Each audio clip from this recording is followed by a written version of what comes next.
So hi everyone. Yeah, so for us, it gave us an excellent opportunity, particularly in North America, where we have a very distinctive audience, to really learn some great insights about our client. Uh, for me, there was really, we'll just jump through the top 5 things we wanted to do. Is first, is there even a market, a want and a need for Ducati to launch a motocross bike when there's so much other competition? Secondly, what we wanted to do is figure out, well, who those buyers are, where do we find them, what the demographic is. Thirdly, we wanted to really learn what they look for in an off-road bike, because that would help shape our communication. Fourthly, what those objections and hesitation points that we may come across from a commercial point of view. And then lastly was just to help us formulate our go-to-market strategy, pricing, positioning, tone, where we find those clients as well, ready for our launch into North America. So yeah, doing the work with Prelaunch, a number of key surprises came out for us, and we'll run those through you. So firstly was that Ducati is traditionally known as a very premium product. Despite that, the hypothesis testing of our pricing was validated and it was well accepted. In fact, many of the clients had said they expected it to be far more expensive.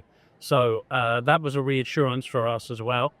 But what was really surprising is we made a number of assumptions who our client would really be. Our mental picture was a much younger rider, more energetic, creative, but reality told a different story.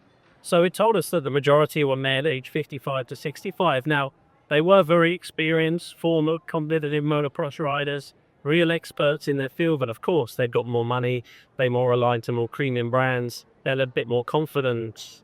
That it really helped us change the way we approach our communication from them in terms of our targeting, our mix, where we put our product, and who we needed to work with in order to make sure that we were filling the gap of targeted. One of the things which was reassuring from us is why they reserve the Ducati. Not all motorcycles are equal. A road is very different to motocross. There's no crossover between the client. But they said Ducati is a prestigious brand. It's known for technology. It's known for innovation. It's known for performance. From our MotoGP racing side, that came through very strongly. It's a prestigious brand as well. So the brand held up, our technology held up, and the emotional side held through as well. What was really interesting for us, and this was something that was very actionable for us, not 74% of the respondents said that they wanted their manufacturer of a motocross bike to produce a more premium, what they call a factory edition. Better suspension, better brakes, better components, more for competition. That came through so strongly that then forced our hand to accelerate our introduction to market of a factory edition Ducati. So it saved us basically a year of delay. We brought that model, and May of this year we launched that into the US market.